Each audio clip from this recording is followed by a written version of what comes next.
Hello and welcome to this tutorial where we will be learning how to use WhatsApp's group video call feature.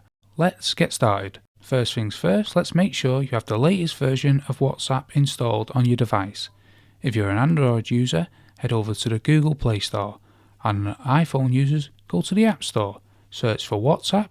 If there's an update available, update the app. Once you have the latest update, open up WhatsApp. To start a group video call, you will need to have at least one person on the call. So select a contact you want to call and invite a video call. When the person answers the call, you'll see a button in the top right hand corner of your screen labelled Add Participants. Tap on it and you'll be taken to the contact list. You then can select other contacts you want to add to the call by tapping on their names and then selecting Add. Once you've done this, a request will be sent to the person you selected. If they accept the request, they'll be added to the group video call, and you can all talk to each other in the same call. That's it. Now you know how to use WhatsApp's group video call feature.